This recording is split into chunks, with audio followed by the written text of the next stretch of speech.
Afghanistan, a landlocked country in Central Asia, has earned the infamous title of Graveyard of Empires for a reason. Its history is a testament to the resilience and determination of its people. Its rugged terrain and fiercely independent people have posed significant challenges to foreign powers throughout history. The landscape itself, with its towering mountains and harsh deserts, has acted as a natural fortress. From Alexander the Great to the British Empire, numerous rulers have attempted to subdue Afghanistan, each believing they could succeed where others had failed, only to be met with fierce resistance and eventual defeat. The Afghan fighters, known for their guerrilla tactics and intimate knowledge of the terrain, have always been formidable opponents. In more recent times, two global superpowers, the Soviet Union and the United States, have also experienced the harsh realities of Afghan warfare. Their advanced technology and military might were not enough to secure a lasting victory. In 1979, the Soviet Union, driven by Cold War anxieties and a desire to prop up a faltering communist regime in Kabul, invaded Afghanistan. This marked the beginning of a grueling conflict. This invasion marked the beginning of a decade-long conflict that would drain Soviet resources and expose vulnerabilities within the Soviet system. The war became a quagmire, with no easy exit in sight. The United States, viewing the Soviet invasion through the lens of Cold War rivalry, provided significant support to the Afghan resistance, known as the Mujahideen. This support included weapons, training, and financial aid. Fast forward to 2001, and the United States found itself embroiled in its own Afghan war. The dynamics had shifted, but the challenges remained strikingly similar.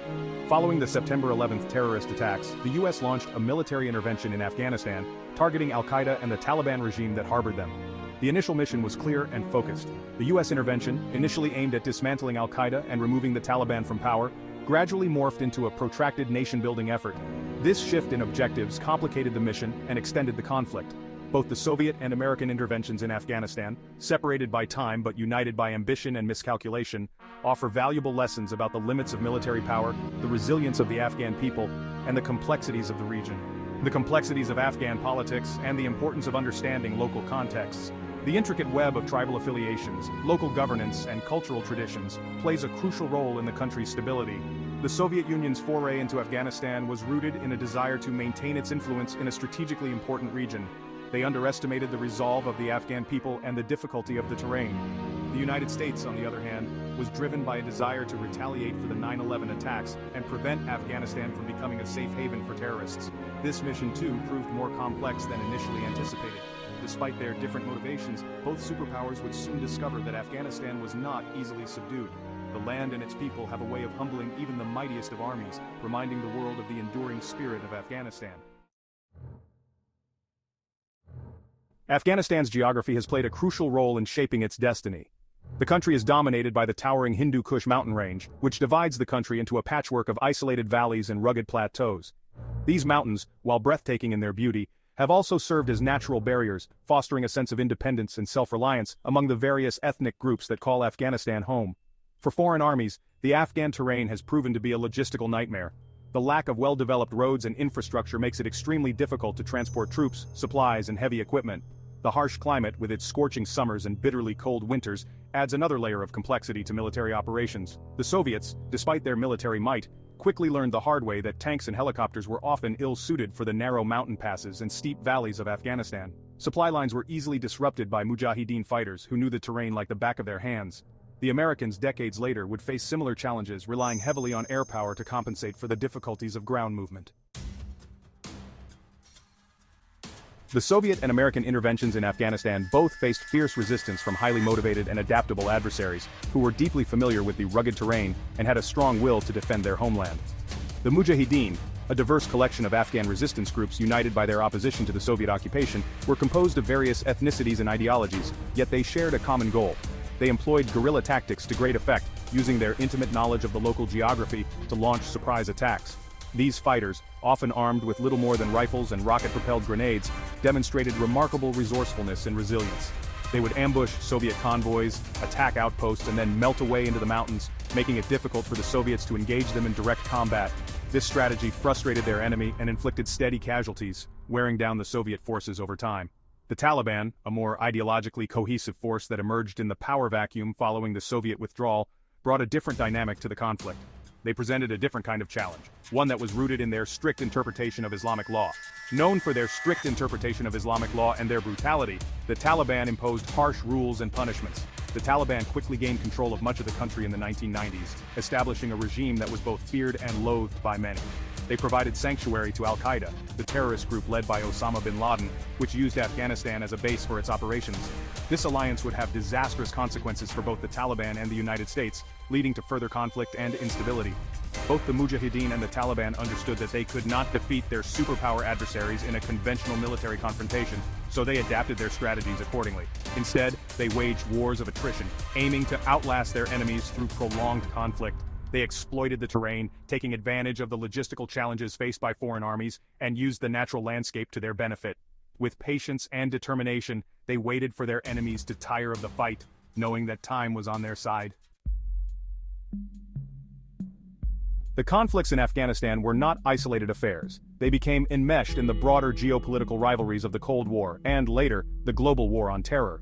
The Soviet intervention in Afghanistan became a proxy war, with the United States, Saudi Arabia, and other countries providing weapons and funding to the Mujahideen. This support, while instrumental in bleeding the Soviet Union, also had unintended consequences. The influx of weapons into Afghanistan fueled instability and contributed to the rise of warlordism in the country. The United States, in its zeal to counter the Soviet Union, often turned a blind eye to the human rights abuses and corrupt practices of some of the Mujahideen groups it supported. Some of these same groups or their offshoots would later pose threats to U.S. interests. The U.S. intervention in Afghanistan, while enjoying broad international support in its initial phases, also became bogged down in a complex web of alliances and rivalries. NATO allies provided troops and resources, but there were often disagreements over strategy and objectives. The United States also relied heavily on Pakistani support, but this relationship was fraught with mistrust and double-dealing. By the mid-1980s, the Soviet Union's war in Afghanistan had become increasingly costly and unpopular. The Soviet military, despite its superior firepower, was unable to crush the Mujahideen insurgency. The conflict was draining the Soviet economy and undermining morale both within the military and among the Soviet public.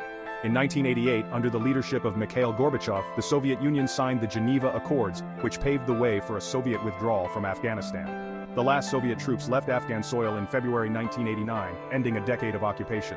The withdrawal, however, did not signal an end to the conflict in Afghanistan. Instead, it ushered in a new chapter of civil war and instability. The Soviet experience in Afghanistan served as a cautionary tale for other world powers, demonstrating the limits of military power in the face of determined resistance and the perils of underestimating local dynamics. The Soviet Union's failure to achieve its objectives in Afghanistan contributed to its own internal unraveling, highlighting the fragility of empires built on shaky foundations. The U.S. intervention in Afghanistan, initially hailed as a swift victory, gradually morphed into a protracted and costly engagement that spanned 2 decades. The Taliban, after being ousted from power in Kabul, regrouped in their rural strongholds and launched a resilient insurgency that proved difficult to quell. The U.S. military, despite its technological superiority and advanced weaponry, struggled to adapt to the demands of counterinsurgency warfare in a complex and unforgiving environment where traditional combat tactics often fell short. The U.S. government, like its Soviet predecessor, found itself drawn into the intricacies of Afghan politics, attempting to build a stable and democratic Afghan state from the ground up, a task fraught with challenges. These nation-building efforts, however well-intentioned, were often hampered by corruption, a lack of local capacity, and a failure to fully grasp the complexities of Afghan society, which included deep-seated tribal and ethnic divisions. As the years dragged on, public support for the war in the United States waned, with many Americans questioning the purpose and cost of the prolonged conflict.